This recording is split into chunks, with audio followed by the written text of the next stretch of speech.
Hey, what's up, y'all? Bushel Billy here on July the 25th.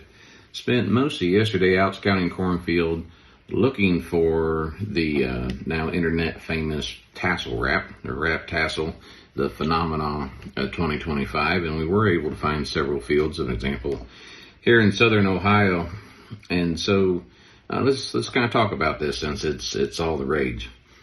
So extreme weather conditions can trigger a genetic disposition inside a corn plant to where the last leaf will not unfurl from the tassel. It stays tight around the tassel. It won't open up and let it go. I tend to think of this typically as a dry season issue, simply from the lack of moisture in the plant to push everything out the top. But this has certainly not been a dry season, but it has been a season of extreme moisture and extreme heat. And there are very specific hybrids out in the field that combination has triggered a genetic response where the last leaf will not let go of the tassel. So this is a field that we looked at yesterday, and as you can see that this leaf right here is just hanging on to that tassel. It won't let go. Now, typically that leaf would open up like a typical corn leaf, like that, and then your tassel comes up on through and puts out its branches and starts raining pollen down on the silks. But that's not happening, or at least not happening very timely. So we can see here we've got a couple tassels that made it out, but they're well below the canopy. They're not out over top where they can sprinkle pollen far and wide. But a large majority of these tassels where we just have the top couple inches sticking out. And of course that's going to affect pollen fall, the amount of pollen available. Now we don't need a tremendous amount of pollen to pollinate corn. We've got 100x amount of pollen we need in a typical cornfield. But these are plants with a lot of vegetation. There's a lot for that pollen to drift through and find each individual silk. Each individual silk needs to find a grain of pollen. So if you figure 200 bushels of corn per acre, 90,000 kernels in a bushel, you know, that's 90,000 silks that need 90,000 pollen grains to make a bushel, and then 200 of those in an acre. So big numbers, lots going on. And having this leaf wrapped tight around the tassel does not help those odds. Let's take a look. And there's another picture there. This field was a nice example. It's a side-by-side between two different hybrids. One was obviously had that genetic trigger from extreme weather. The other has not. So what we can see very clearly in these photos is 24 rows of tassels and then 24 rows of tassels that are having trouble emerging, that are still wrapped in that leaf.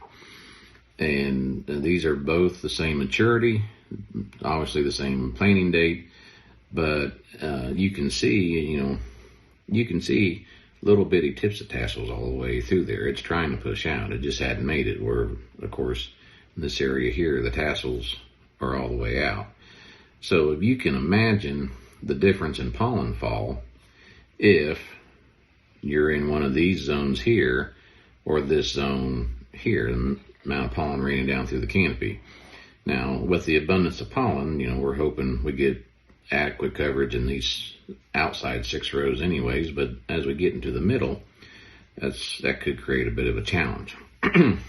So this field had just started pollinating. It's too early to make any determinations. We'll talk about that in a second.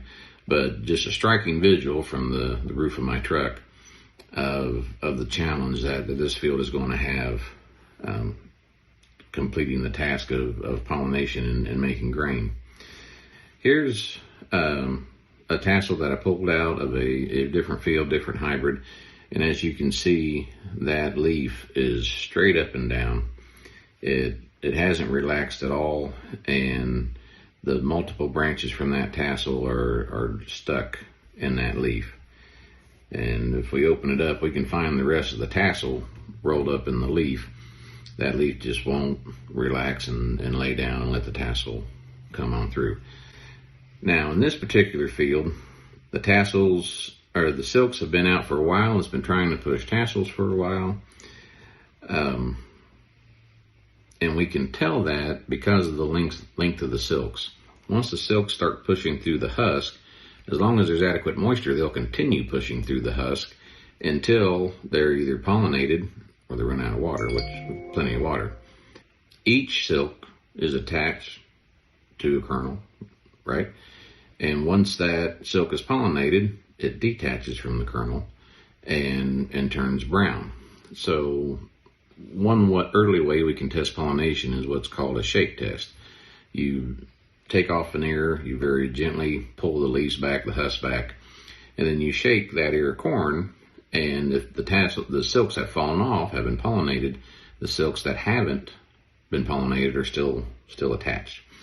So that's what we're looking at in this picture. A couple things that jump out right away is you can see down here in the background the length of these silks. These ears have been silking out looking for pollen for over a week.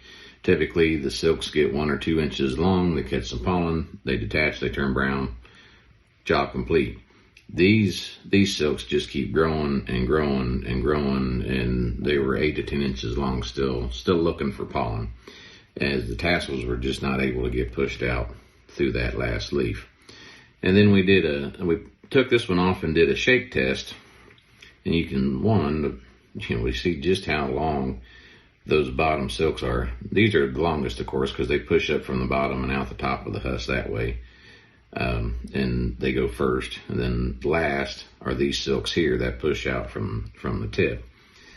But beyond just the incredible length of the silks here, if we zoom in, you can see that these silks have all pollinated. So we're getting something accomplished. We're finding a little bit of pollen. This is all going to make grain. But all of these silks up here that are still attached to the ear are still looking for pollen. They're not going to make grain yet. They haven't been fertilized. So I'm not going to count all those silks, but eyeball it at maybe half, 60%. And so that tassel is only going to throw pollen for so long. And if it can't get up past that leaf and get the rest of these pollinated, when you see those astounding numbers of yield loss that you read on your internet articles, this is where that comes from, is that we only pollinated this many kernels per ear. 3 kernels at 34,000 plants an acre is a bushel, right? 3 kernels an ear. So how many bushels did you see here? You just count to 3 as many times as you can, and that's how many bushels we're losing off that ear, right?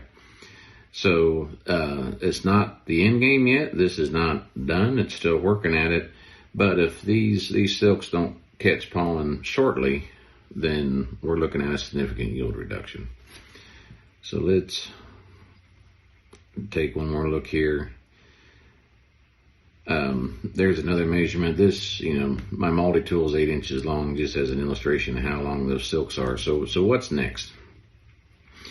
The plant's still throwing pollen. It's still fighting to get out of the leaf. It still has a chance to make grain. So we're going to give it 4 days or so. Go back here at the end of the month and do the shake test again and determine how many of these were pollinated and how not. So ideally, we peel the husk back and we shake this cob, and all the silks fall to the ground, which means we have near perfect pollination. If we shake these cobs and there are a fair amount of silk staying attached, then we know we have a severe reduction in pollination, and we're going to be light on our kernel count. So still give them, as long as it's throwing pollen, there's still a chance, but we've got to circle back in a few days after after pollen release is complete and determine what percentage does it want to make grain or not. So, and then at that point, we kind of adjust our marketing, we adjust our late season management depending on how well we pollinated. Preventative wise, there's not much management that can be done. You're just kind of stuck with it, right? It's just to make note of the growing conditions, make note of the hybrids, and that will be a reoccurring issue if the same growing conditions happen again, which back-to-back years of same growing conditions is unheard of. So it's just an unfortunate deal for these hybrids in this year and for the growers. That's tassel wrap in 10 minutes. So hope you learned something, and we'll follow up next week.